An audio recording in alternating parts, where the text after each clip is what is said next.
ಯಾರನ್ನ ನಾವು ನೋಡ್ತಾ ಇರ್ತೀವೋ, ಯಾರ ಬಗ್ಗೆ ನಾವು ಕೇಳ್ತಾ ಇರ್ತೀವೋ, ಹಾಗೆ ನಾವು బదలాగలు ನಾವು ప్రారంభిస్తాము. చూడండి, ఎవరినైతే మనం చూస్తామో, ఎవరినైతే వాళ్ళని దృష్టిస్తామో అలా మనం కూడా మారుతాము. సో ನಾವೆಲ್ಲ ಕರೆಯಲ್ಪಟ್ಟಿರೋದು ಯೇಸುವಿನ ದೃಷ್ಟಿಸೋದಕ್ಕೋಸ್ಕರ. చూడండి, మనమందరం పిలువబడడం ఏమైందంటే యేసు వైపు దృష్టిని సాధించడానికి. ಅನೇಕ ಪರಿಸ್ಥಿತಿಗಳು ನಮಗಿದ್ರೂ ಸಹ ಅದರ ಮಧ್ಯದಲ್ಲಿ we should focus on Jesus. எத்தனையோ காரியங்கள், எத்தனையோ பிரச்சனைகள் நம்முடைய வாழ்க்கையில் இருந்தாலும் கூட நம்ம செய்ய வேண்டியது என்ன தெரியுமா? இந்த பிரச்சனைகள் மத்தியில் நம்ம கர்த்தரையை நோக்கி பார்க்க வேண்டும். చూడండి, మనకున్న అన్ని సమస్యలలో, అన్నిటి విధాలలో కూడా మనం ఎవరిపైన ఫోకస్ చేయాలంటే దేవుని వైపు మనం దృష్టి సాధించాలి. ಸೊ ಯೇಸುವನ್ನು ದೃಷ್ಟಿಸೋದಾದರೆ ನಾವು ನಾಚಿಕೆ ಪಟ್ಟು ಹೋಗೋದಿಲ್ಲ. ಕರ್ತರಾಗಿ ಯೇಸುವೆ ನಂಗೆ ಪಾರ್ತಾಲ್ ಖಂಡಿಪ ಒಂದು ನಂಗೆ ಬೆಕ್ಕಗಟ್ಟು ಹೋಗವೇ ಮಾಟೋ. చూడండి, యేసుని ఎవరైతే దృష్టిస్తారో వాళ్ళు మాత్రం ఖచ్చితంగా ఎప్పుడు కూడా సిగ్గుపడరు. ವಾಕ್ಯ ಹೇಳ್ತಾ ಇದೆ, ಯೇಸುವಿನ ಬಳಿಗೆ ಬಂದವ್ರನ್ನ ಆತನು ಯಾರನ್ನು ಸಹ ವಾಪಸ್ ಬಂದು ಆತನು ತಳ್ಳಲಿಲ್ಲ. யாரெல்ல அவரிடத்தில் வந்தாங்களோ அவர்களை கர்த்தராகிய இயேசு ஒரு நாளும் கூட அவர்களை விரும்ப தள்ளவில்லை என்று. చూడండి, ఎవరైతే యేసుని చెంతగా వాళ్ళు వచ్చినారో ఆయన ఎవరిని కూడా ఏమాత్రం కూడా త్రోసి వేయలేదు. ಅದೇ ರೀತಿಯಾಗಿ ವಾಕ್ಯ ಹೇಳ್ತಾ ಇದೆ, ಯಾರೆಲ್ಲ ಆತನ ಹತ್ರ ಬಂದರೋ ಪ್ರತಿಯೊಬ್ಬರು ತೃಪ್ತರಾದರು. ಯಾರೆಲ್ಲ ಅವರಿடத்தில் வந்தாங்களோ எல்லாமே திருப்தி அடைந்தாங்களா. చూడండి, ఎవరైతే యేసు చెంతకు వచ్చినారో వారందరూ కూడా సంతృప్తిగా ఉన్నారు. ಇವತ್ತು ನಾವು ನೋಡೋಣ ಕೆಲವರು ಯೇಸುವಿನ ಬಳಿಗೆ ಬಂದಂತ ವ್ಯಕ್ತಿಗಳನ್ನ ಕುರಿತು. చూడండి, ఈ రోజు మనం ఒకటి చూద్దాం. యేసుని చెంతకు వచ్చిన కొంతమంది వ్యక్తుల గురించి మనం చూసుకుందాం. Amen, amen. ಸೊ ನಮ್ಮ ಎಲ್ಲಾ ಪರಿಸ್ಥಿತಿಗಳ ಮಧ್ಯದಲ್ಲಿ ನಾವು ಬರಬೇಕಾಗಿರೋದು ಯೇಸುವಿನ ಹತ್ರ. எப்படிப்பட்ட சூழ்நிலைகள் இருந்தாலும் கூட நாங்க இயேசுவினிடத்தில் வருவது நம்ம கற்றுக்கொள்ள வேண்டும். చూడండి, అన్ని పరిస్థితుల్లో కూడా చూడండి మనం యేసు వైపు, యేసు చెంతకే రావాలి. మనము ನಮ್ಮ ಎಲ್ಲಾ ಪ್ರಾಬ್ಲಮ್ಸ್ ಗಳಿಗೆ ಸೊಲ್ಯೂಷನ್ ಜೀಸಸ್ ಆಗಿದ್ದಾರೆ. చూడండి, మనకు అన్ని సమస్యలకు కూడా ఒక సొల్యూషన్, ఆ యొక్క సమస్యను తీర్చడానికి ఎవరు అయినారంటే యేసు ప్రభువు అయినాడు. அவரிடத்தில் கூடாத காரியம் ஒன்றுமே இல்லை. ஆತನ ಹತ್ರ ಆಗದೇ ಇರುವಂತದ್ದು ಯಾವುದು ಸಹ ಇಲ್ಲ. చూడండి, దేవుని నుంచి అసాధ్యమైనది ఏది కూడా లేదు, అన్ని సాధ్యమే. ఆమేన్. He can do everything for us. చూడండి, ఆయన అన్ని చేయగలడు మన కొరకు. ఆయన ನಮಗೋಸ್ಕರ ಎಲ್ಲವನ್ನು ಮಾಡಲು ಆತನು ಶಕ್ತನು, ಸಕಲವற்றையும் செய்ய அவர் வல்லவராக இருக்கிறார். చూడండి, మన కొరకు అన్ని చేయ శక్తిమంతుడై ఉన్నాడు యేసు ప్రభు. ఎస్, ನನ್ನ ಜೊತೆಲಿ ಒಂದು ವಾಕ್ಯವನ್ನು ತೆಗೆದುಕೊಳ್ಳಬೇಕಂತ ನಾನು ನಿಮ್ಮ ಹತ್ರ ಕೇಳ್ಕೊಳ್ತಾ ಇದ್ದೀನಿ. నా తోడుగా మీరు ఒక వాక్యం తీసుకోవాలని నేను అడుగుతున్నాను. మత్తయి బರೆದ సువార్త 8వ అధ్యాయ. மத்தேயு ராசின சுவார்த்தா 8వ அத்தியாயము. மத்தேயு 8வது அதிகாரத்தில் 1, 2வது வசனத்தை 3வது வசனத்தில் நாங்கள் பார்க்க போகிறோம். மத்தேயு ಬರೆದ ಸುವಾರ್ತೆ 8ನೇ ಅಧ್ಯಾಯ, ಅದರಲ್ಲಿ 1, 2, 3ನೇ ವಾಕ್ಯನ ನಾವು ನೋಡೋಣ. ವಾಕ್ಯ ಈ ರೀತಿಯಾಗಿ ಹೇಳ್ತಾ ಇದೆ, ಯೇಸು ಬೆಟ್ಟದಿಂದ ಇಳಿದು ಬರುವಾಗ ಜನರು ಗುಂಪು ಗುಂಪಾಗಿ ಆತನ ಹಿಂದೆ ಹೋದರು. Hallelujah, amen, amen. ನಾವು ಈ ಸ್ಥಳದಲ್ಲಿ 5, 6, 7 ಈ 3 ಅಧ್ಯಾಯಗಳನ್ನ ನಾವು ನೋಡಬೇಕಾದ್ರೆ இந்த 3 அதிகாரங்களிலே 5, 6, 7 இந்த 3 அதிகாரங்களிலே நாங்கள் பார்க்கிறோம் கர்த்தராಗಿ ಯೇಸುವಿನ ಮಲೆ ಪ್ರಸಂಗತೆ, ಆತನು ಬೆಟ್ಟದಲ್ಲಿ ಮಾಡಿದಂಥ ಪ್ರಸಂಗಗಳನ್ನ ನಾವು ನೋಡ್ತಾ ಇದ್ದೀವಿ. చూడండి, ఇక మత్తయి రాసిన సువార్తలో 5, 6, 8 ఈ యొక్క అధ్యాయాలు చూసినట్లయితే ఆయన కొండపైన ఎక్కి ఆయన ప్రసంగించే ఆ యొక్క ప్రసంగాలన్నిటిని మనం చూస్తూ ఉన్నాము. ಯೇಸುವಿನ ದೀರ್ಘವಾದಂಥ ಒಂದು ಪ್ರಸಂಗ, ஒரு லாங் சர்மன் இருந்தது. చూడండి, యేసు యొక్క దీర్ఘకాలంగా చాలా పొడవుగా ఉండే ఆ యొక్క సందేశం అయి ఉన్నది. ಈಗ ವಾಕ್ಯ ಹೇಳ್ತಾ ಇದೆ, ಯೇಸು ಸ್ವಾಮಿ ಆತನು ಉಪದೇಶ ಮಾಡಿದ ಮೇಲೆ ಆತನು ಕೆಳಗಡೆ ಇಳಿದು ಬರ್ತಾ ಇದ್ದಾರೆ. చూడండి, ఇప్పుడు ఆయన ఉపదేశం చేసిన తర్వాత ఆయన కిందికి దిగి వస్తూ ఉన్నాడు. ಅನೇಕ ಜನಗಳು ಗುಂಪು ಗುಂಪಾಗಿ ಯೇಸುವಿನ ಹಿಂದೆ ಬಂದರು. చూడండి, అనేక జనులు గుంపులుగా యేసుని యొక్క వెంబడించి ఉన్నారు. సో ಯೇಸುವಿನ ಹಿಂದೆ ಬರೋದು ತಪ್ಪಲ್ಲ. இயேசுவை வெம்படி ராவடம் தப்பு காது. இயேசுவின் பின்னாடி அவரை பின்தொடர்ந்து வருகிறது தவறே கிடையாது, ತಪ್ಪೇ ಇಲ್ಲ ಅದು. ಬಟ್ ಯಾವ ಉದ್ದೇಶ, ಪರ್ಪಸ್ ಏನು? ಯೇಸುವನ್ನು ನಾವು ಹಿಂಬಾಲಿಸ್ತಿರುವಂತ ಉದ್ದೇಶ ಏನು? చూడండి, యేసుని వెంబడించడం దానికి ఉద్దేశం ఏమై ఉన్నది? Amen, amen. ಅದು ಬಹಳ ಮುಖ್ಯವಾದದ್ದು. అది చాలా ముఖ్యమై ఉన్నది. ನೀವುಗಳು ಯೇಸುವನ್ನು ಹಿಂಬಾಲಿಸ್ತಾ ಇದ್ದೀರಾ? చూడండి, మీరు కూడా యేసుని వెంబడిస్తూ ఉన్నారా? ಯೇಸುவை நீங்க பின்தொடர்ந்து வந்து கொண்டிருக்கிறீங்களா? అంటే యేసు ಏನಕ್ಕೋಸ್ಕರ, ಯಾವುದಕ್ಕೋಸ್ಕರ, దేని కొరకు మీరు? why we are following Jesus? So ఎందుకు మనం దేవునిని వెంబడిస్తున్నాం? దేని కొరకు వెంబడిస్తున్నాం? ఎదర్కాగ ನಾವು ಯೇಸುವೆ ಪಿಂತೊಡರ್ந்து வருகிறோம். చూడండి, దేని కొరకు మనం యేసుని వెంబడిస్తూ ఉన్నాము? ಯಾಕೆ ನಾವು ಯೇಸುವನ್ನು ನಂಬ್ತಾ ಇದ್ದೀವಿ? ఎందుకు యేసు ప్రభువుని మనం నమ్ముతున్నాము?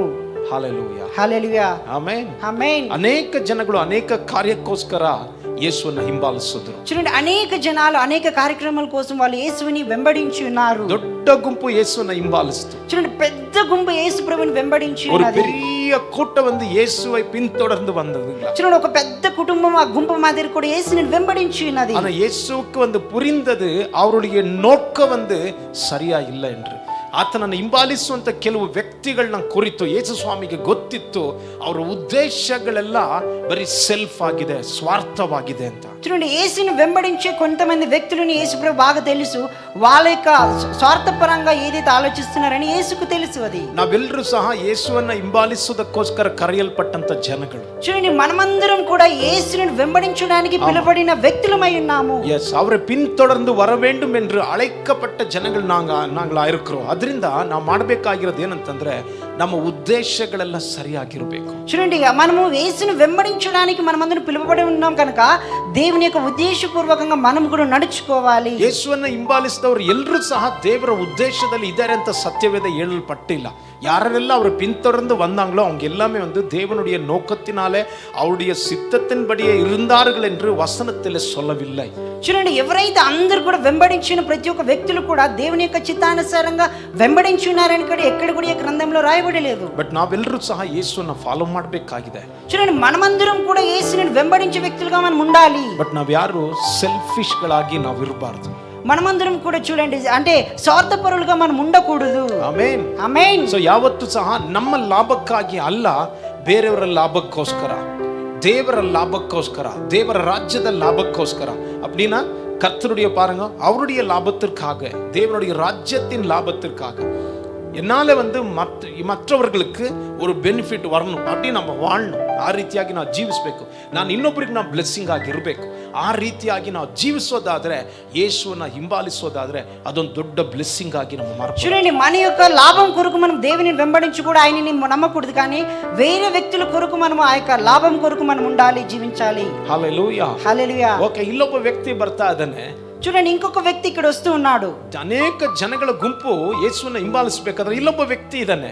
చూడండి, అనేక జనాలు గుంపులుగా యేసుని వెంబడిస్తున్నా అంటే ఇంకొక వ్యక్తి ఆయన వస్తూ ఉన్నాడు. ಎರಡನೇ ವಾಕ್ಯ ಹೇಳ್ತಾ ಇದೆ, ಒಬ್ಬ ಕುಷ್ಠರೋಗಿಯು ಯೇಸುವಿನ ಬಳಿಗೆ ಬಂದು ಆತನಿಗೆ ಅಡ್ಡ ಬೀಳ್ತಾ ಇದ್ದಾನೆ. చూడండి, ఇక్కడ రెండవ వచనం ఇక్కడ సెలవిస్తున్నది, ఒక కుష్ఠరోగి ఆయన దగ్గరకు వచ్చి ఆయన కింద ఆ మోకాళ్ళ దగ్గర పడి ఉన్నాడు. ஒரு குஷ்டரோகி ಯೇಸುವಿನಿடத்தில் வந்து ಅವರೇ ಪಣಿದು ಕೊಳ್ಳುகிறான். ಆತನ ಹತ್ರ ಅವನು ಅಡ್ಡ ಬಿದ್ದು ಅವನು ಹೇಳ್ತಾ ಇದ್ದಾನೆ, ಸ್ವಾಮಿ ನಿನಗೆ ಮನಸ್ಸಿದ್ರೆ ನನ್ನನ್ನು ಸ್ವಸ್ಥ ಮಾಡ್ತೀರಾ? చూడండి, అక్కడ ఆ కుష్ఠరోగి ఆయన దగ్గరకు వచ్చి కసి నీకు ఇష్టమైతే నన్ను స్వస్థపరచు, శుద్ధిగా చేయమని ఆయన అడుగుతూ ఉన్నాడు. ಮನಸ್ಸಿರೋದಾದ್ರೆ ನೀವು ನನ್ನನ್ನು ಸ್ವಸ್ಥಪಡಿಸ್ತೀರಾ? చూడండి, నీకు ఇష్టమైతే నన్ను స్వస్థపరుస్తారు, నన్ను శుద్ధినిగా చేస్తారని ఆ యొక్క వ్యక్తి అడుగుతూ ఉన్నాడు. హల్లెలూయా, హల్లెలూయా. ಯೇಸುವಿನ ಬಳಿಗೆ ಬಂದು ಅಡ್ಡ ಬೀಳದು ಬಹಳ ಮುಖ್ಯವಾದದ್ದು ನಮಗೆ. చూడండి, యేసుని దగ్గరకు వచ్చి అక్కడ మొక్కడం, అడ్డం నిలబడి అక్కడ మొక్కడం అనేది చాలా ముఖ్యమైనది. அவரை பணிந்து கொள்ளுகிறது வந்து மிக முக்கியமான ஒரு காரியம் நம்முடைய வாழ்க்கையில இருக்க வேண்டும். చూడండి, ఆయనకి మొక్కడం అనేది చాలా విలువైనది మన యొక్క జీవితం. ఈ వ్యక్తి ಬಂದು ಹೇಳ್ತಾ ಇದ್ದಾನೆ, ಸ್ವಾಮಿ ನಿನಗೆ ಮನಸ್ಸಿದ್ರೆ. చూడండి, ఈ యొక్క వ్యక్తి ఇక్కడ సెలవిస్తున్నాడు, చెప్తూ ఉన్నాడు, నీకు ఇష్టమైతే, ನಿನಗೆ ಮನಸ್ಸಿದ್ರೆ, నీకు ఇష్టమైతే ನನ್ನನ್ನು ಶುದ್ಧ ಮಾಡ್ತೀರಾ? నన్ను శుద్ధినిగా చేయము. హల్లెలూయా, హల్లెలూయా. ಯಾಕಂದ್ರೆ ಅವನಿಗೆ ಗೊತ್ತು, ఎందుకంటే ఆయనకు బాగా తెలుసు, ಕುಷ್ಠರೋಗಿಗೆ ಗೊತ್ತು, ಅವನಿಗೆ ఆ యొక్క కుష్ఠరోగికి బాగా తెలుసు, ಯೇಸುವಿನಿಂದ ನನ್ನನ್ನು ಸ್ವಸ್ಥ ಮಾಡ್ಲಿಕ್ಕೆ ಸಾಧ್ಯ ಅಂತ. యేసు నుంచి నేను శుద్ధినిగా చేయడానికి ఆయన శక్తిమంతుడని ఆ యొక్క వ్యక్తికి తెలుసు. ಸೊ ಆಗಿನ ಕಾಲದಲ್ಲಿ ಕುಷ್ಠ ಅಂತ ಹೇಳಿದ್ರೆ ಏನಂತಂದ್ರೆ, ಒಬ್ಬ ವ್ಯಕ್ತಿಯ ಜೀವಿತದಲ್ಲಿ ಫಸ್ಟ್ ಅವನು ಚೆಕ್ ಮಾಡಲ್ಪಡಬೇಕು ಆ ಸ್ಥಳದಲ್ಲಿ. చూడండి, ఆ యొక్క కాలంలో చూసినట్టయితే కుష్ఠరోగి అంటే ఆ యొక్క వ్యక్తి ఎటువంటి ಪರೀಕ್ಷೆಗೆ ಒಳಗಾಗಬೇಕು. చూడండి, ఆ యొక్క వ్యక్తి పరీక్షింపబడతాడు.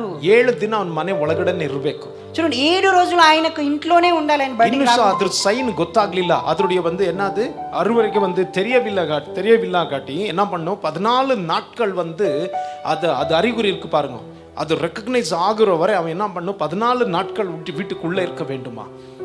14 ದಿನ ಅವನು ಅದನ್ನು ಗುರುತಿಸ್ಲಿಕ್ಕೋಸ್ಕರ ಇದು ಕುಷ್ಠ ರೋಗನ ಅಂತ 7 days ಅಲ್ಲಿ ಗೊತ್ತಾಗ್ಲಿಲ್ಲ ಅಂದ್ರೆ 14 days ವರೆಗೂ ಅವನು ಅಲ್ಲೇ ಇರಬೇಕು ಮನೆಯಲ್ಲಿ. చూడండి, ఒకవేళ ఆ యొక్క కుష్ఠ రోగాన్ని గమనించుకోవాలంటే, అది తెలియాలంటే 7 రోజులు తెలియకపోతే 14 రోజులు కూడా ఆయన ఇంట్లోనే ఉండాలి. ಕೆಲವು ಸಮಯದಲ್ಲಿ ಅವನು ಹೊರಗಡೆ ಇರಬೇಕು, ಎಲ್ಲರನ್ನು ಬಿಟ್ಟು ಬಂದು ಹೊರಗಡೆ ಇರಬೇಕಾಗಿತ್ತು. కొన్ని సందర్భంలో చూసినట్టు ఆ యొక్క వ్యక్తి అందరిని విడిచి దూరంగా నివసించాలి. ಯಾವಾಗ 14 ದಿನದ ನಂತರ ಅದು ಹೊರಗಡೆ ಬರಲು ಪ್ರಾರಂಭವಾಗುತ್ತೋ ಯಾಜಕನು ಏನ್ ಮಾಡ್ತಾನೆ, ಇನ್ನೊಬ್ಬ ಕುಷ್ಠ ರೋಗಿ ಅಂತ ಬಂದು ಅವನು ಹೇಳ್ತಾನೆ. చూడండి, ఆ యొక్క వ్యక్తి 14 రోజుల తర్వాత ఆ యొక్క వ్యాధి అనేది ఆయనకి లక్షణాలు కనిపించిన తర్వాత అక్కడున్న యాజకుడు, అక్కడ రాజులు వాళ్ళు చెప్తారు, ఈ యొక్క కుష్ఠ రోగి అయిన ఆ యొక్క వ్యక్తి ಕುಷ್ಠ ಅಂತ ಗೊತ್ತಾಗಿದ ಕೂಡಲೇ ಅವನು ಮನೇಲಿ ಇರಬಾರ್ದು.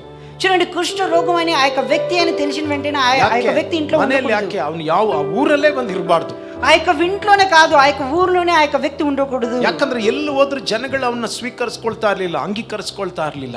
చూడండి, ఆ యొక్క వ్యక్తిని ఎక్కడ వెళ్ళినా కూడా ఎవరు కూడా ఆహ్వానించరు, స్వీకరించరు. ಬಹಳಷ್ಟು ಪೇನ್ಗಳು ಅವನ ಲೈಫ್ ಅಲ್ಲಿ. చూడండి, ఆ యొక్క వ్యక్తిలో చాలా అనేకమైన బాధలు ఉన్నాయి. ಹೇಗಿರ್ಬೋದು ಕುಷ್ಠ ಬರುವಂತ ವ್ಯಕ್ತಿ ಮನೆಯಿಂದ ಕುಟುಂಬದಿಂದ ಸೊಸೈಟಿಯಿಂದ ಊರಿನಿಂದ ಅವನು ಹೊರಗಡೆ ಹಾಕಲ್ಪಡಬೇಕಾದ್ರೆ ஒரு குஷ்டரோகி வீட்டாரிலிருந்து அப்போ அந்த சொசைட்டிலிருந்து அப்புறம் அந்த ஊர்லேருந்து அவனு வெளியே தள்ளப்பட வேண்டும், வெளியே வந்து வெளியாக்கப்பட வேண்டும். யாருடைய கண்ணுக்கு வந்து அவன் காணவே கூடாது. யார கண்ணுக்கு அவன் ಕಾಣಿಸ್ಲೇಬಾರದು. చూడండి, ఒక కుష్ఠరోగి ఆ యొక్క ఇంటి నుంచి, ఆ యొక్క కుటుంబం నుంచి, ఆ యొక్క సమాజం నుంచి, ఆ యొక్క ఊరు నుంచి బయటికి వెళ్ళినప్పుడు అటువంటి ఆ యొక్క వ్యక్తి కుష్ఠరోగి ఎవరి కంట కూడా పడుకోకుండా ఆయన ఉండాలి, నివసించాలి. ఆయన ಹೇಗಿರುತ್ತೆ ಅವನು ಒಬ್ಬನೇ ಬಂದು ಆ ಲೋನ್ಲಿನೆಸ್ ಇದೆ ನೋಡಿ, ಒಂಟಿತನ ಬಹಳ ಕಷ್ಟ ಅದು. చూడండి, ఆ యొక్క వ్యక్తి అంటే ఎవరికి కనిపించకుండా ఒకే ఒక వ్యక్తిగా ఆయన సొంతంగా జీవించాలంటే ఆ యొక్క ఎంత కష్టమో.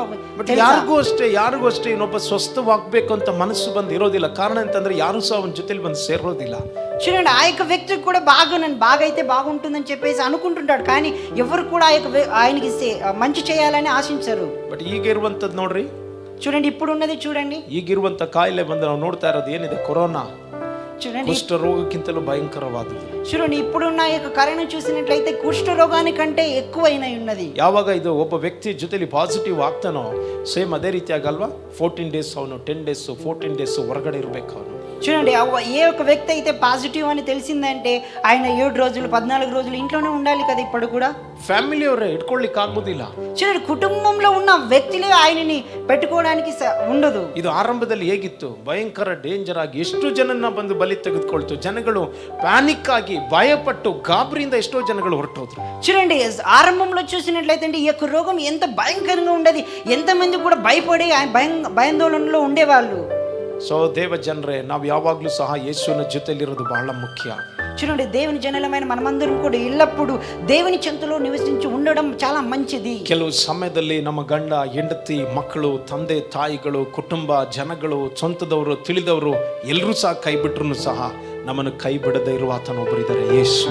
ಅವನಿ కొన్ని సందర్భంలో కూడా మన కుటుంబంలో భార్య భర్తలు పిల్లలు మన కుటుంబ సభ్యులు అందరూ విడిచిన కూడా మన చెంతలో ఉండేది దేవుడు ఒక్కడే. ஒரு நாளும் நம்ம கைவிடாதவர், நம்ம விட்டு விலகாத தேவன், ఒక్క క్షణమైన కూడా విడవకుండా ఉండేది ఆ యొక్క దేవుడైన యేసు ప్రభువే ఉన్నాడు. ஹalleluya, ஹalleluya. சொந்த ஜனங்கள் சொந்த குடும்பம் வந்து தள்ளினாலும் நம்முடைய தள்ளாத தேவன் நம்மை எப்பொழுது நம்மை பாதுகாக்கிறவர், நம்மை அறிந்தவர். ஹalleluya, ஒருத்தர் இருக்கிறார், அவர்தான் இயேசு. సొంత జనాలు బంధుమిత్రులు అందరూ త్రోసివేసినా కూడా ఎవరు దేవుడు మాత్రం త్రోసివేయడు, ఆయన మనల్ని చెంత చేర్చుకుంటాడు. బట్ ఈ కుష్ఠరోగి ಗೊತ್ತಾಗ್ತಾ ಇದೆ, ఈ యొక్క కుష్ఠ రోగికి ఇక్కడ బాగా తెలుస్తున్నది, ಅವನಿಗೆ ಗೊತ್ತು, ఆయనకు తెలుసు ಎಲ್ಲರೂ ನನ್ನ ಕೈ ಬಿಟ್ರು ಯಾಕಂದ್ರೆ ನನ್ನ ಪರಿಸ್ಥಿತಿ ಆಗಿದೆ. చూడండి, అందరూ నన్ను చేయి విడిచారు ఎందుకంటే నా యొక్క పరిస్థితి అలా ఉంది. ನಾನು ಯೇಸುವಿನ ಹತ್ರ ನಾನು ಹೋಗ್ತೀನಿ, నేను యేసు చెంతకు నేను వెళ్తాను. ನೀವು ಯಾವ ಪರಿಸ್ಥಿತಿನ ನೀವು ಹಾದು ಹೋಗ್ತಾ ಇದ್ದೀರೋ ಅದೆಲ್ಲ ಮುಖ್ಯ. ಬಟ್ ಪರಿಸ್ಥಿತಿಗಳ ಮಧ್ಯದಲ್ಲಿ ಯೇಸುವನ್ನ ಹೇಗೆ ಹುಡುಕ್ತಾ ಇದ್ದೀರಾ, எப்படிப்பட்ட சூழ்நிலைகளில் நீங்க இருக்கிறீங்களோ அதில்ல. ஆனா இப்படிப்பட்ட சூழ்நிலைகளில் இருக்கும் பொழுது நீங்க இயேசுவோடு இருக்கிறீங்களா, முதலாவது நீங்க அதை நீங்க செக் பண்ணணும். చూడండి, మీ యొక్క ఉన్న అనేక పరిస్థితుల నుంచి మీరు దాటుకుంటూ వెళ్తున్నా కూడా ఆ యొక్క పరిస్థితి మధ్యలో కూడా మీరు యేసు వైపు వెళ్తున్నారు కదా, అది ముఖ్యమై ఉన్నది. ஆமென், ஆமென். நம்ம எல்லா சூழ்நிலைகளுக்கு பரிகாரம் யார் தெரியுமா, கர்த்தராகிய இயேசு மட்டுமே. ನಮ್ಮ ಎಲ್ಲ ಪ್ರಾಬ್ಲಮ್ಸ್ ಗಳಿಗೆ ಸೊಲ್ಯೂಷನ್ ಬಂದು ಜೀಸಸ್ ಮಾತ್ರ ನಮಗೆ. చూడండి, అన్ని మన యొక్క సమస్యలన్నిటికీ జవాబు ఎవరై ఉన్నారంటే యేసు ప్రభువే ఉన్నారు. ಈ ವ್ಯಕ್ತಿಗೆ ಅವನು ಗೊತ್ತು, ఈ యొక్క వ్యక్తికి బాగా తెలుసు. ಅವನು ಬೆಟ್ಟದಲ್ಲಿ ಗುಡ್ಡಗಳ ಮಧ್ಯದಲ್ಲಿ ಅವನು ಗುಹೆಗಳ ಮಧ್ಯದಲ್ಲಿ ಅವನು ಜೀವಿಸ್ತಾ ಇದ್ದಾನೆ. చూడండి, ఆయన కొండల్లోను గుహల్లోను ఆయన నివసిస్తూ ఉన్నాడు, జీవిస్తూ ఉన్నాడు. ಯಾರು ಸಹ ಅವನನ್ನು ನೋಡ್ಲಿಕ್ಕೆ ಆಗೋದಿಲ್ಲ, ఎవరు కూడా ఈ వ్యక్తిని చూసేలా ಇವನು ಸಹ ಯಾರು ಹೆಲ್ಪ್ ಸಹ ಬಂದು ಕೇಳಲಿಕ್ಕೆ ಆಗೋದಿಲ್ಲ, ఎవరిని కూడా సహాయం అడగడానికి కూడా అవకాశం లేదు. ಒಬ್ಬ ಬಹಳಷ್ಟು ರಿಜೆಕ್ಷನ್ ಇರುವಂತ ವ್ಯಕ್ತಿ ಅವನ ಒಳಗಡೆ. చూడండి, అందరూ త్రోసివేసిన ఆ యొక్క వ్యక్తి అయి ఉన్నాడు. ಅನೇಕ ದುಃಖಗಳು ಇರುವಂತ ವ್ಯಕ್ತಿ, అనేక దుఃఖాలు కలిగిన ఆ యొక్క వ్యక్తి అయి ಬಹಳ ఉన్నాడు. ವೇದನೆಯಿಂದ ಬಹಳ ಪೇನ್ಗಳು ಅವನ ಒಳಗಡೆ ಇದೆ. చాలా వేదనతో నొప్పితో బాధపడుతున్న వ్యక్తి అయి ఉన్నాడు. ಯೇಸು ಬೆಟ್ಟದಿಂದ ಕೆಳಗಡೆ ಇಳಿದು ಬರಬೇಕಾದ್ರೆ, యేసు ఆ కొండ నుంచి దిగి వస్తున్న ఆ యొక్క సమయంలో ಈ ವ್ಯಕ್ತಿ ಯೇಸುನ ಬಳಿಗೆ ಹೋಗ್ತಾ ಇದ್ದಾನೆ. ఈ యొక్క వ్యక్తి యేసు చెంతకు వెళ్తూ ఉన్నాడు. ಹಲ್ಲೆಲೂಯಾ, హల్లెలూయా. ಯಾವ ಪರಿಸ್ಥಿತಿಗಳನ್ನ ನೀವು ಯಾವ್ದು ಹೋಗ್ತಾ ಇದ್ದೀರೋ, మీరు ఎటువంటి పరిస్థితులను దాటుకొని వెళ్ళుచున్నారు? ಒಂದು ವೇಳೆ ನಿಮಗೆ ಯಾವ ಜನಗಳು ಒಂದು ಸಹ ನಿಮ್ಮನ್ನು ಸೇರಿಸ್ಕೊಳ್ಳಲಿಲ್ಲ ಅಂದ್ರೂ ಪರವಾಗಿಲ್ಲ, ಯೇಸು ನಿಮ್ಮನ್ನ ಸೇರಿಸ್ಕೊಳ್ಳಕ್ಕೆ ಆತನು ಸಿದ್ಧವಾಗಿದ್ದಾರೆ. ఆమేన్. ఒకవేళ ఎటువంటి జనాలు కూడా మిమ్మల్ని చేర్చుకోవడానికి ఇష్టం లేకపోయినా కూడా యేసు అయితే ఖచ్చితంగా మిమ్మల్ని చేర్చుకుంటాడు. ఆమేన్. ஃபேமிலி சொசைட்டி ஜனங்க வந்து அப்போ நேசித்தவர்கள் வந்து வெறுத்தாலும் புறக்கணித்தாலும் நம்மை ஒரு நாள் கூட புறக்கணிக்காதவர் வெறுக்காதவர் அவர்தான் కర్తరాగియ యేసు క్రీస్తు. చూడండి, అంటే ఎటువంటి జనాలు, మన బంధుమిత్రులు, తల్లిదండ్రులు అందరూ కూడా ఎవరు వదిలేసినా కూడా దేవుడు మనల్ని విడవడు. Amen, amen. ಬಟ್ ಯೇಸುವಿನ ಹತ್ರ ಹೋಗುವಂತ ಮನಸ್ಸು ನಮಗಿರಬೇಕು. కానీ యేసు చెంతకి వెళ్ళే ఆ యొక్క మనసు మనకు ఉండాలి. ಒಂದೇ ಒಂದು ಯೇಸುವಿನ ಬಳಿಯಲ್ಲಿ ಹೋಗುವಂತ ಮನಸ್ಸು ನಮಗಿರಬೇಕು. ఒకే ఒకటి యేసు చెంతకి వెళ్ళే ఆ యొక్క ఒక లక్షణం మనకు ఉండాలి. ಎರಡನೇದಾಗಿ ಯೇಸು ನನ್ನನ್ನು ಬಿಡುಗಡೆ ಮಾಡಲು ಸಾಧ್ಯ ಅಂತ ನಾವು ನಂಬಬೇಕಾಗಿದೆ.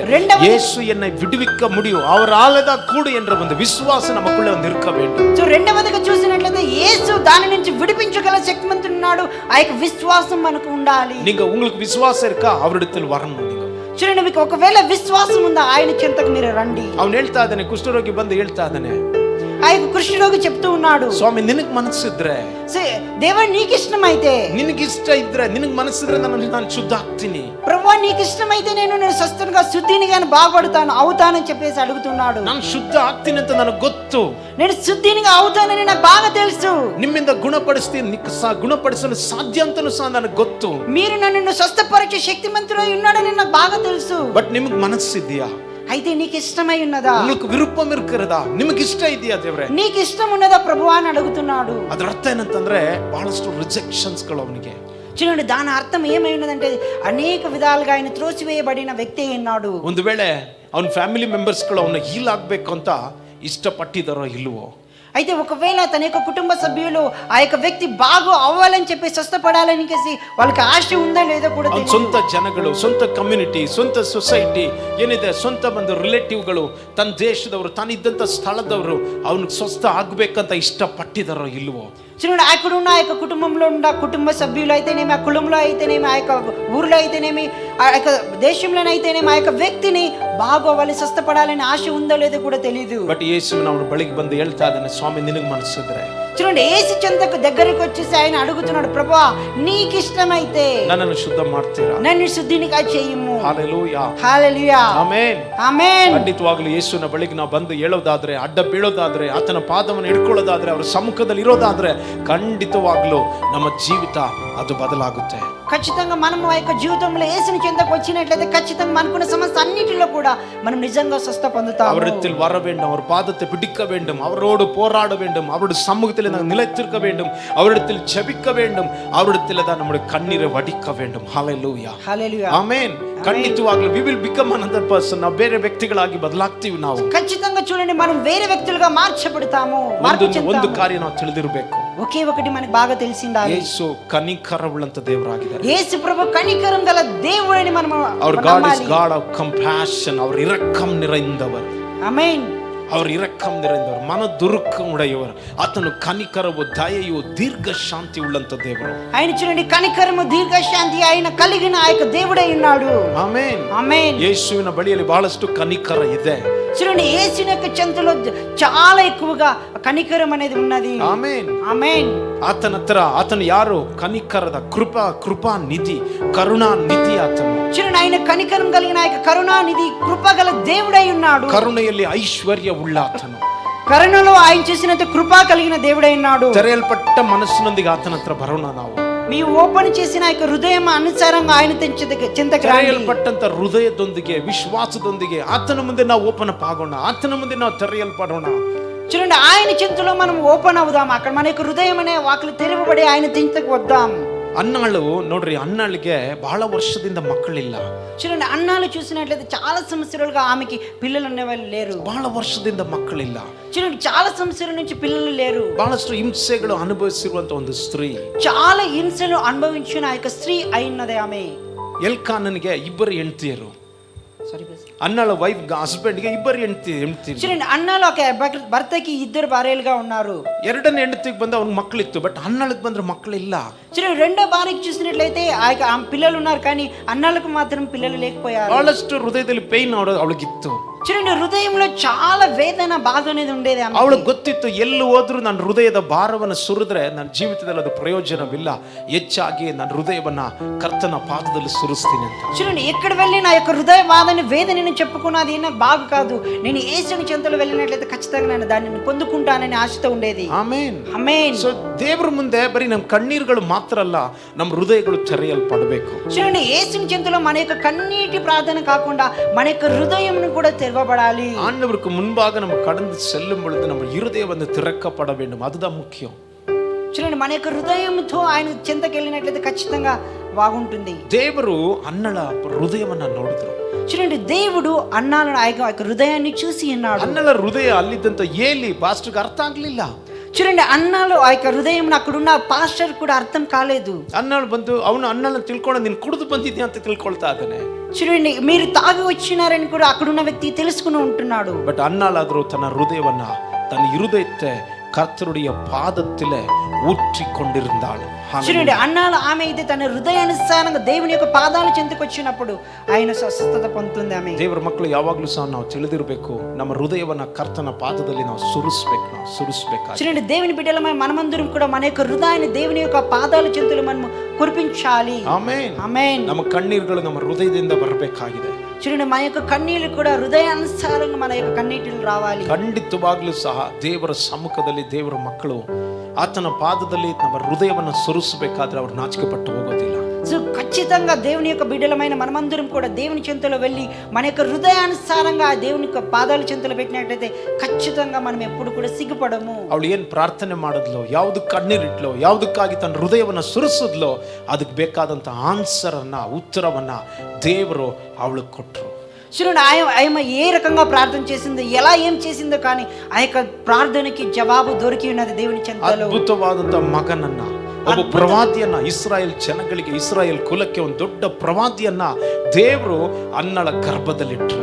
చూడండి, అన్నలకు ఒక దేవుని యొక్క ఆశీర్వాదం, దాని ఇశ్రాయేలు జనులకు కావాల్సిన ఒక ఆ యొక్క వ్యక్తిని అన్నలకు బహుమానంగా ఇచ్చినాడు దేవుడు. ಆಮೆನ್, ఆమేన్. ದೇವರ ಸಮ್ಮುಖದಲ್ಲಿ ನಾವು ಇರುವುದು, ದೇವರ ಸಮ್ಮುಖದಲ್ಲಿ ನಮ್ಮ ಹೃದಯವನ್ನ ಸುರಿಸೋದು, ನಮ್ಮ ಕಣ್ಣೀರನ್ನ ಸುರಿಸೋದು ಯಾವತ್ತೂ ಸಹ ವ್ಯರ್ಥನೆ ಅಲ್ಲ.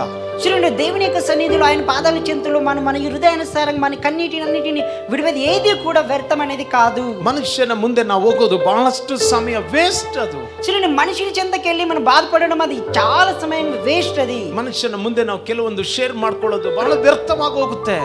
చూడండి, మనిషి యొక్క చెంతలో వెళ్ళి మనం అది ఏదైతే పాలు పంచుకుంటాం అదంతా కూడా వ్యర్థమైపోతుంది. ಬಟ್ ದೇವರ ಸಮ್ಮುಖದಲ್ಲಿ ಬರೋದು ಯಾವತ್ತೂ ಸಹ ವ್ಯರ್ಥ ಆಗೋದಿಲ್ಲ. చూడండి, దేవుని యొక్క సన్నిధిలోకి వచ్చి ఆయన చెంతకు వచ్చి చెప్పినట్లయితే ఏది కూడా వ్యర్థం అనేది కాదు. ಬಹಳಷ್ಟು ಕಡೆ ರಿಜೆಕ್ಟ್ ಆಗಿದ್ದಂತ ಈ ಕುಷ್ಠರೋಗಿಯು ಯೇಸು ಬೆಟ್ಟದಿಂದ ಕೆಳಗಡೆ ಬರಬೇಕಾದ್ರೆ ಆತನ ಹತ್ರ ಹೋಗಿ ತನ್ನನ್ನ ಒಪ್ಪಿಸ್ಕೊಟ್ಟವನು.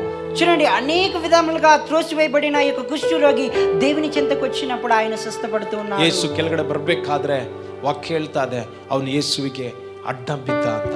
చూడండి, దేవుడు ఆయన కొండ నుంచి దిగి వస్తున్నప్పుడు ఆయన చెంతకు వెళ్ళి ఆయన పాదాల క్రింద మొక్కుతూ ఉన్నాడు. ಅಡ್ಡ ಬೀಳದು ಅದಾಗಿದೆ, ಸರೆಂಡರ್ ಆಗದು. చూడండి, అదే చూడండి, దేవుని చెంతలలో అక్కడ సరెండర్ అయ్యంటే ఆయనకు ಅರ್ಪಿಸೋದು, ಒಪ್ಪಿಸ್ಕೊಡೋದು, ఆయనకి ಅಪ್ಪచెప్పినాడు, ಒಪ್ಪಿಂచుకున్నాడు. ಅದಾಗಿದೆ ಸಬ್ಮಿಷನ್. ಅದಾಗಿದೆ ಬಂದು ನಮ್ಮನ್ನ ಯೇಸುವಿನ ಪಾದಕ್ಕೆ, ಯೇಸುವೆ ನಿನ್ನಿಂದ ಮಾತ್ರ, ನಿಮ್ಮಿಂದ ಮಾತ್ರ ನಿನ್ನ ಹತ್ರ ಬಂದಿದ್ದೀನಿ, ಬೇರೆ ಎಲ್ಲೂ ಇಲ್ಲ, ನನ್ನ ಮನಸ್ಸು ನಿಮ್ಮ ಹತ್ರ ಮಾತ್ರ, ಬೇರೆ ಎಲ್ಲೂ ಸಹ ಎಲ್ಲ ಕಡೆ ನಾನು ರಿಜೆಕ್ಟ್ ಆಗಿದ್ದೀನಿ, ಯಾರಿಂದಲೂ ಆಗ್ಲಿಲ್ಲ, ಬಟ್ ಯೇಸುವೆ ನಿಮ್ಮಿಂದ ಸಾಧ್ಯ. ಅದು ಆ ರೀತಿಯಾಗಿ ಅವನ ಒಳಗಡೆ ಒಂದು ಪೂರ್ಣವಾದಂಥ ಪ್ರತಿಷ್ಠೆ, ಪೂರ್ಣವಾದಂಥ ಒಂದು ಡೆಡಿಕೇಶನ್ ಅವನ ಒಳಗಡೆ ಇತ್ತು.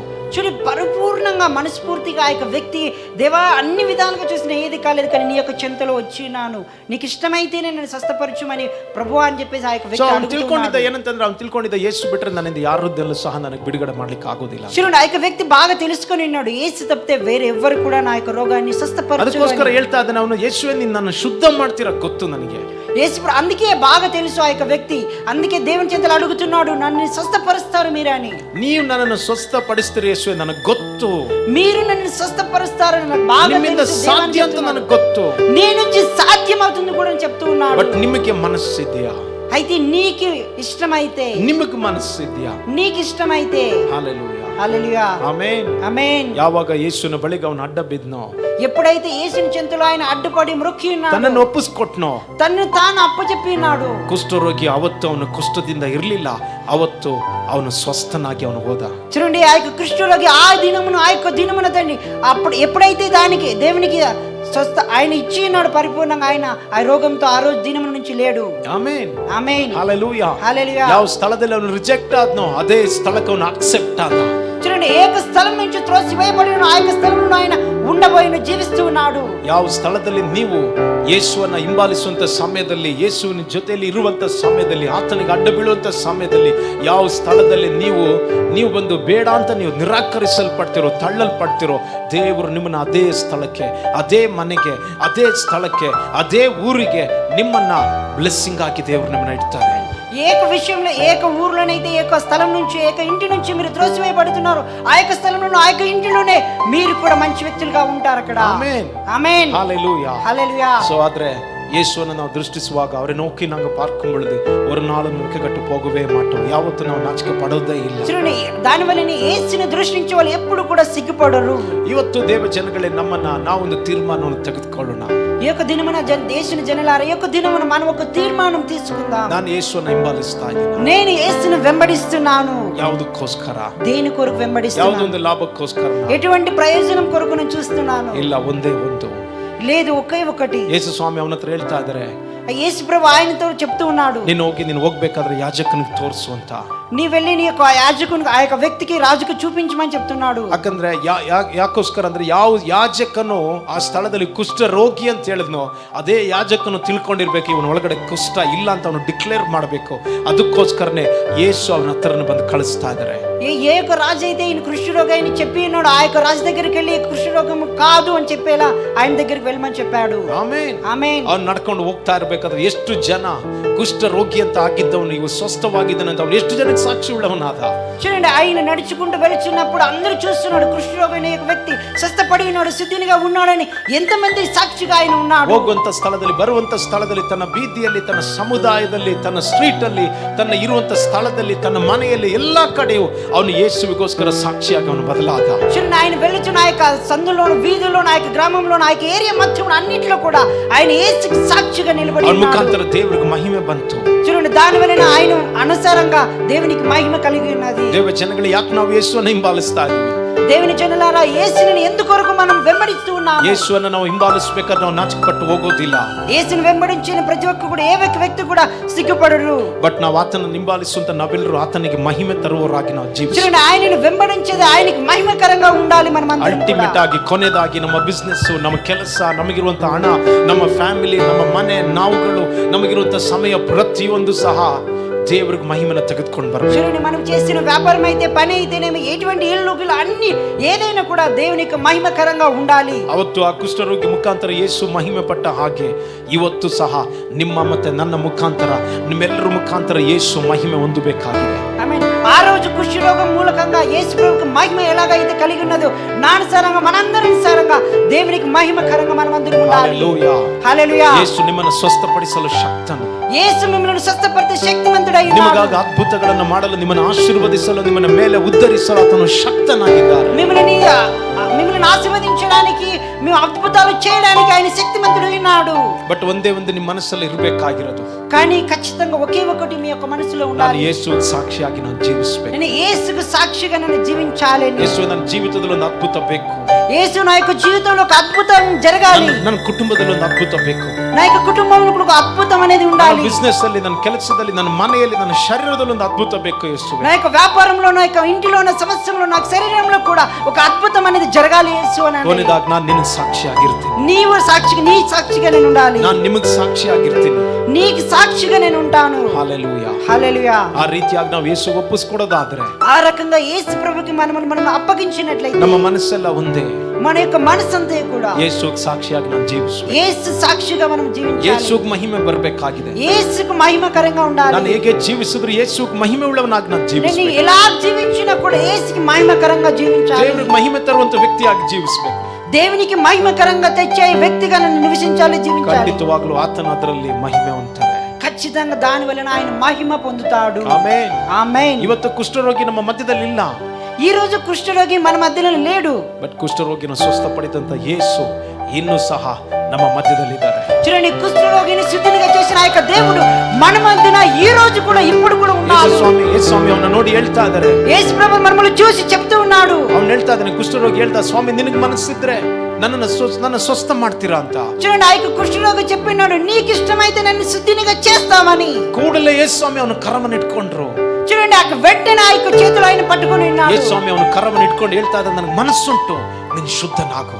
చూడండి, యేసు ప్రభు ఆ యొక్క వ్యక్తిని పట్టుకొని కసి నేను మనస్ఫూర్తిగా చెప్తాను, నాకు ఇష్టమే, నువ్వు శుద్ధినిగా మారమని చెప్తున్నాడు. ಅವನಿಗಿದ್ದಂತ ಸಂದೇಹ, ಯೇಸು ಸ್ವಾಮಿ ನನಗೆ ಅದ್ಭುತ ಮಾಡ್ತಾರೋ ಇಲ್ವೋ, ಯೇಸು ಸ್ವಾಮಿಯಿಂದ ಸಾಧ್ಯ ಆಗುತ್ತೋ ಇಲ್ವೋ ಅದಲ್ಲ, ಆದ್ರೆ ಯೇಸು ಸ್ವಾಮಿಯಿಂದ ಸಾಧ್ಯ, ಬಟ್ ನನ್ನನ್ನು ಸ್ವಸ್ಥ ಮಾಡ್ತಾರ ಇಲ್ವೋ, ಅವ್ರಿಗೆ ಮನಸ್ಸಿದೆಯಾ ಇಲ್ವೋ ಅಂತ ಆ ರೀತಿಯಾದ ಒಂದು ಸಂದೇಹ ಇತ್ತು ಅವನಿಗೆ. చూడండి, ఆ యొక్క వ్యక్తి కుష్ఠరోగి అయిన ఆ యొక్క వ్యక్తి ఎటువంటి సందేహం లేకుండా యేసు వల్ల అవుతుందో లేదు, ఇది జరుగుతుందో లేదని ఆ యొక్క సందేహం పడకుండా దేవుని వల్ల అవుతుందని ఆ యొక్క నమ్మకంతో ఆయన దేవుని చింతకు వెళ్ళి ఉన్నాడు. ಬಟ್ ಯೇಸು ಸ್ವಾಮಿ ಅವನು ಮುಟ್ಟಿ ಸ್ವಸ್ಥ ಮಾಡಿದ್ರು. చూడండి, యేసు ప్రభు ఆ యొక్క వ్యక్తిని ముట్టి శుద్ధినిగా ಆಮೇಲೆ ಈ చేసినాడు. ಸಮಯದಲ್ಲಿ ಕರ್ತನ ನಮ್ಮನ್ನು ಆಲಿಸುತ್ತಿರುವಂತ ಪ್ರತಿಯೊಬ್ಬರ ಜೀವಿತದಲ್ಲೂ ಸಹ ದೇವರ ಕರವು ಚಲಿಸುವುದಕ್ಕೆ ಶಕ್ತವಾಗಿದೆ.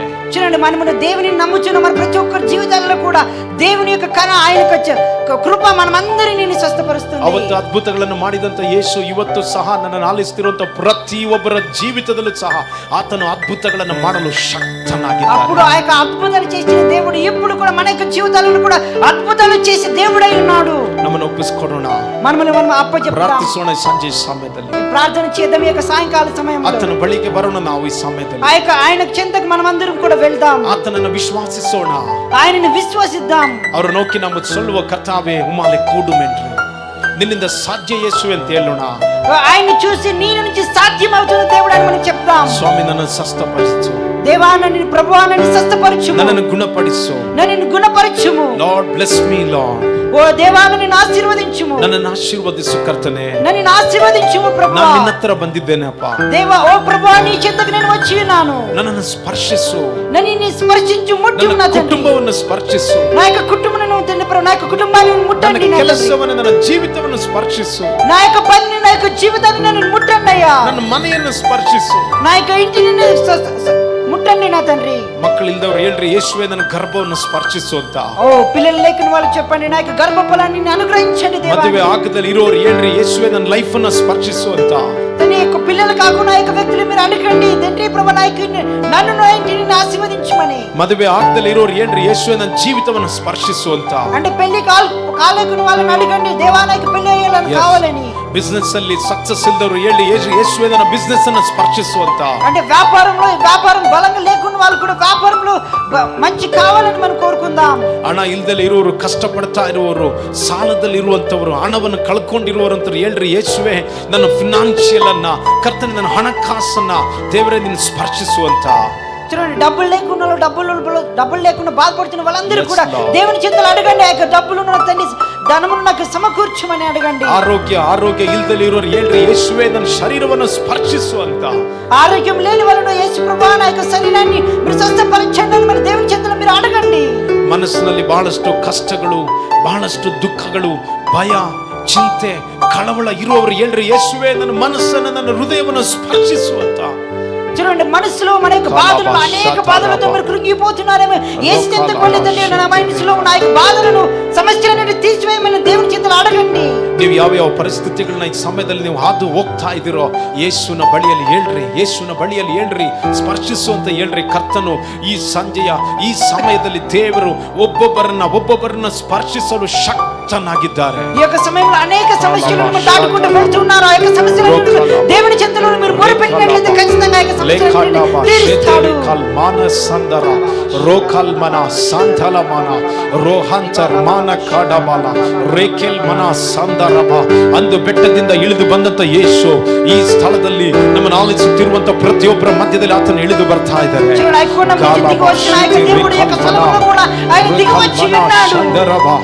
Church, come to Jesus, come to Jesus right now. Oh ಇప్పుడే దేవుని చెంతకి రండి, దేవుని చెంతకి ఇప్పుడే రండి. yes, ಆತನ ಮನಸ್ಸು, ಆತನ ಹತ್ರ ನಿನ್ನ ಮನಸ್ಸು ಬರಲಿ, ನಿಮ್ಮ ಹೃದಯ ಬರಲಿ. ನೀವು ಬನ್ರಿ ಆತನ ಹತ್ರ. నిజంగా అయితే దేవుని చెంతకి రండి, మీ యొక్క హృదయం మీరు కూడా యేసు చెంతకి రండి. కోలాబా షెతెరు కల్మనా సందరబా లోహాంచల్ మనా సందరబా. ప్రార్థಿಸು, ಸಭೆಯೇ ಪ್ರಾರ್ಥಿಸು, సంఘమా ప్రార్థన చేయండి, ప్రతి ఒక్కరు ప్రార్థన చేయండి. ಈ ಸಮಯದಲ್ಲಿ ಆತನನ್ನು ವಿಶ್ವಾಸ ಮಾಡು. ಈ యొక్క సమయంలో ఆయనను విశ్వసించండి. ಆತನಿಂದ ಸಾಧ್ಯ ಅಂತ ಹೇಳು. ಯೇಸುವೆ ಉಮ್ಮಾಲೆ ಕೂಡು ಎಂದು சொல்லுங்க. ఆయన నుంచి సాధ్యమవుతుందని అందరూ ఖచ్చితంగా చెప్పండి, నీ వల్ల సాధ్యమవుతుందని. Lord, I will believe that everything is possible to you, God. ನಿನ್ನಿಂದ ಎಲ್ಲವೂ ಸಾಧ್ಯ ಅಂತ ನಾನು ನಂಬ್ತಾ ಇದ್ದೇನೆ ಯೇಸುವೆ.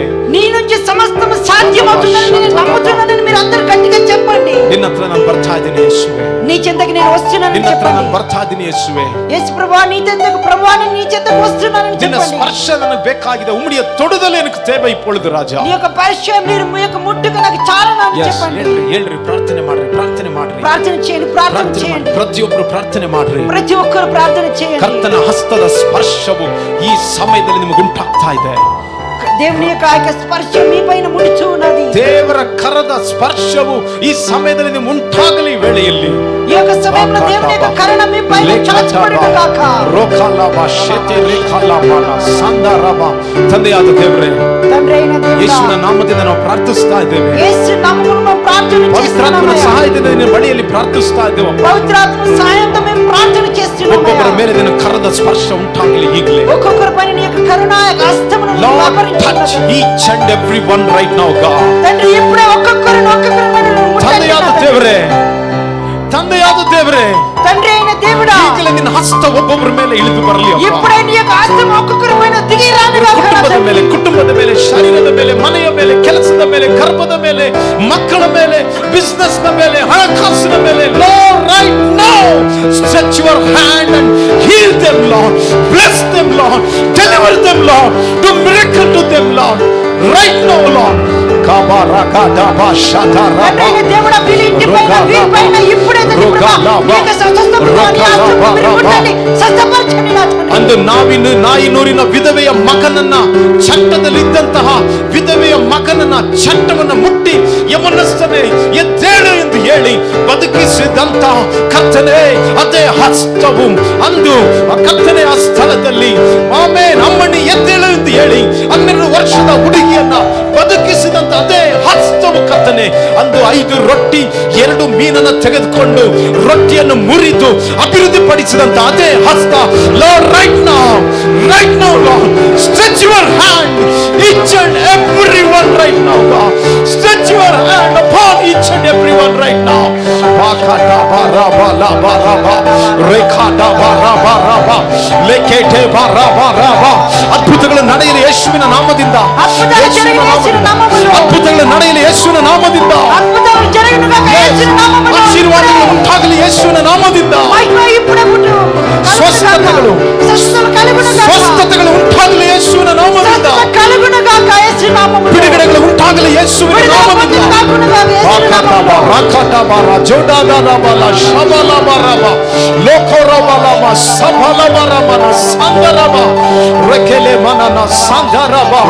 Lord, let this night, let this evening become a miracle evening right now in Jesus' name.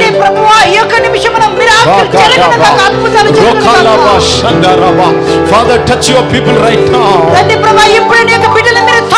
touch each and everyone right now, Lord. ఇప్పుడే ముట్టండి తండ్రి ప్రభా ప్రతి ఒక్కరిని తండ్రి Let them receive the blessing from you, God. తండ్రి ప్రతి ఒక్కరు ఆ ఆశీర్వాదం receive Let these people receive miracle from you, God. మీ నుంచి ఆ ఆశీర్వాదం పొందుకోకును గాక Let these people receive healing from them, Lord, from you, God. ఇప్పుడే స్వస్థత పొందుకోని గాక తండ్రి ಕರ್ತನೆ ಸಹಾಯ ಮಾಡು, ಕರ್ತನೆ ಸಹಾಯ ಮಾಡು. తండ్రి ప్రభా వాళ్ళకి సహాయం ಇವರ అనుగ్రహించు ಪರಿಸ್ಥಿತಿಗಳು ಬದಲಾಗಲಿ ಯೇಸುವಿನ ನಾಮದಿಂದ. ఈ యొక్క పరిస్థితులన్నిటిని మార్పు చెందును గాక ಹಣಕಾಸಿನ ಪರಿಸ್ಥಿತಿಗಳು ಬದಲಾಗಲಿ ರಾಜ. తండ్రి ప్రభా డబ్బు అవసరాలన్నిటి కూడా మార్చిపోయిన గాక ಕಷ್ಟಗಳು ನೀಗಲ್ಪಡಲಿ.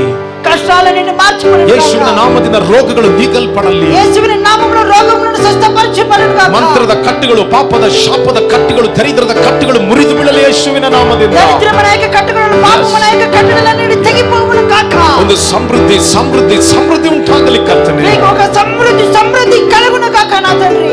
Lord, we speak miracle right now in Jesus name. తండ్రి ప్రభా ఇప్పుడు వీరి యొక్క జీవితంలో అద్భుతాలు జరుగును గాక ಒಬ್ಬೊಬ್ಬರ ಮೇಲೆ ನಿನ್ನ ಆಶೀರ್ವಾದವನ್ನು ನಾವು ಡಿಕ್ಲೇರ್ ಮಾಡ್ತಾ ಇದ್ದೇವೆ ಈಗಲೇ. ఒక్కొక్కరి పైన తండ్రి ప్రభా నీ ఆశీర్వాదములను మేమందరం కూడా డిక్లేర్ చేస్తున్నాం నా తండ్రి. ಥ್ಯಾಂಕ್ ಯು ಅಪ್ಪ. ಕರ್ತನೆ ನಿನಗೆ ಸ್ತೋತ್ರ ಮಾಡ್ತಾ ಇದ್ದೇವೆ. తండ్రి ప్రభా నీ కృతజ్ఞతలు స్తోత్రములు ನಿನ್ನ చెల్లిస్తున్నామయ్యా. ಅದ್ಭುತಗಳಿಗಾಗಿ ಸ್ತೋತ್ರ ಮಾಡ್ತಾ ಇದ್ದೇವೆ. నీకు అద్భుతాలు కొరకు స్తోత్రం ನಿನ್ನ చెల్లిస్తున్నామయ్యా. ಆಶೀರ್ವಾದಕ್ಕಾಗಿ ನಾವು ಸ್ತೋತ್ರ ಮಾಡ್ತಾ ಇದ್ದೇವೆ. నీకు ఆశీర్వాదం కొరకు స్తోత్రములు చెల్లిస్తున్నామయ్యా. ಕುಟುಂಬಗಳನ್ನ, ಗರ್ಭಗಳನ್ನ, ಮನೆಯನ್ನ, ಕೆಲಸವನ್ನ, ಜೀವಿತವನ್ನ ಸ್ಪರ್ಶಿಸಿದ್ದಕ್ಕಾಗಿ ಸ್ತೋತ್ರ. కుటుంబంలో నా యొక్క జీవితంలో నా యొక్క పనులను అన్నిటిని మీరు ముట్టి స్వస్థపరిచినందుకు స్తోత్రములు నాయనా. Thank you Jesus. ಹಲ್ಲೆಲೂಯಾ. ఓ కృతజ్ఞతలను యేసునాథ తండ్రి. ಕರ್ತನೆ ನಮ್ಮ ಪ್ರಾರ್ಥನೆ ಕೇಳಿದಕ್ಕಾಗಿ ಸ್ತೋತ್ರ. ప్రభువా మా యొక్క ప్రార్థన మీరు ఆలకించినందుకు స్తుతులు ಯೇಸುವಿನ స్తోత్రం. ನಾಮದಲ್ಲಿ ತಂದೆಯಾದ ದೇವರೇ, యేసువిನ నామములో నా తండ్రి ಆಮೆನ್. ఆమేన్.